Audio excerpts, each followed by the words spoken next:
4 News starts now with a breaking news alert. Automakers breathing a sigh of relief after President Trump agrees to ease some of his proposed tariffs on autos and auto parts.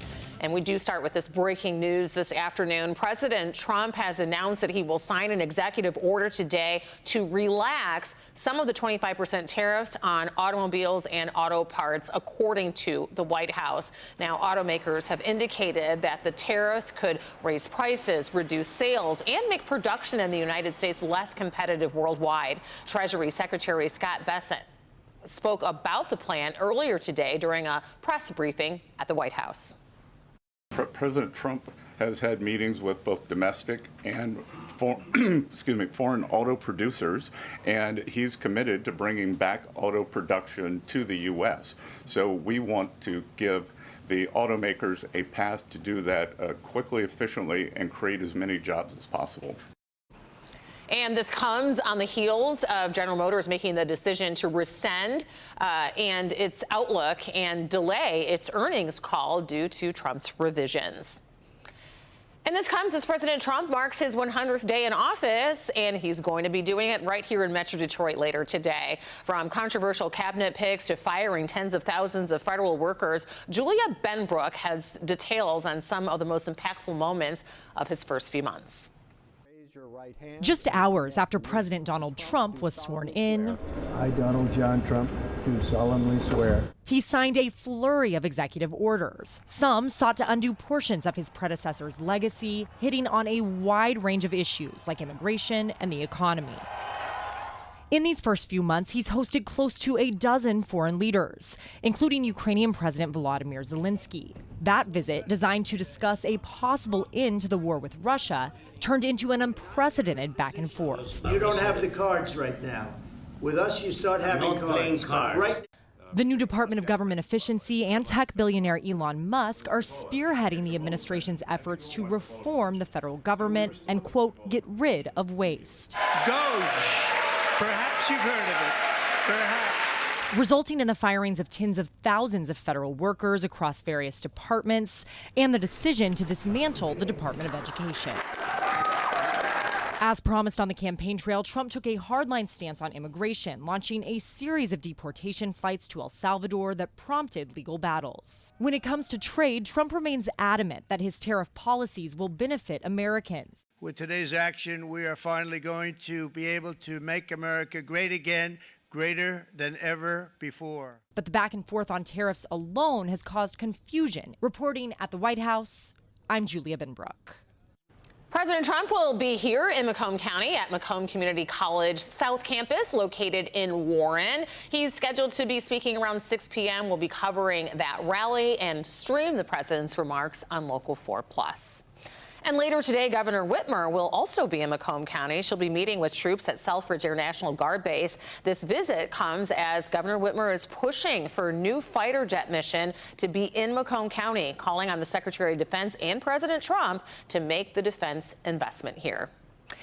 Today, the prosecution will present more of its case in the murder trial of a former Grand Rapids police officer. Christopher Schur faces second-degree murder charges in the death of Patrick Lyoya. Let's get to Local 4's Jacqueline Francis. She joins us now in the newsroom with the picture the prosecution is trying to paint. Jacqueline? Rhonda, so far today, it's been all about the taser, and this is key to the case because in the moments before Officer Christopher Schur shot Patrick Lyoya, they were struggling over his police taser. The prosecution says the taser is not a deadly weapon, so even if Patrick got hold of it, there would be no threat to the officer's life. The defense says the taser can be a serious weapon and could have immobilized the officer. So this morning, a taser expert was called to testify. Here's a little bit of what he had to say. Is a taser designed to kill people? No. What's it, you know, it's not designed to kill people. What exactly is it kind of designed for then? It's designed to temporarily incapacitate. It's designed to be less lethal, but in the hands of a person who's not trained on it or someone who has ill intent, it could be dangerous. The prosecution is close to done making their case. They have 2 more witnesses to call. That's out of 11 total. And then it'll be time for the defense to begin calling their witnesses.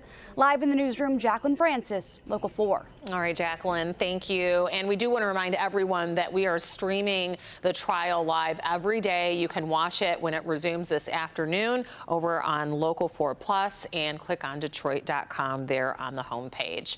Today, a former youth hockey doctor from Oakland County is going to find out how long he will spend behind bars. 68-year-old Zvi Levram pleaded no contest to 28 sexual misconduct charges back in March. He is accused of assaulting teen boys that he worked with on hockey youth teams. He's due in an Oakland County court later this afternoon at 1 o'clock. And the beloved Bates Hamburgers in Livonia is closed because of an overnight fire.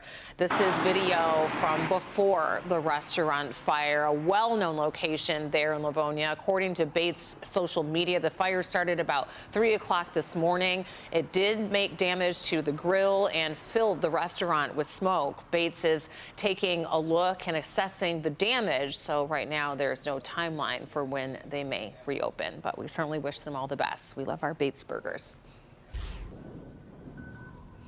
Time now to turn our attention to the weather and what is happening outside. I know it's getting warmer, but it does come with a sacrifice. That's right, Rhonda. We are already in the 70s and even 80s here in southeast Michigan. And with that warmth, as you mentioned, comes something else, the chance of storms. Right now, 79 in downtown Detroit, 80 in Ann Arbor, Port Huron. We are at 79, Adrian, 78.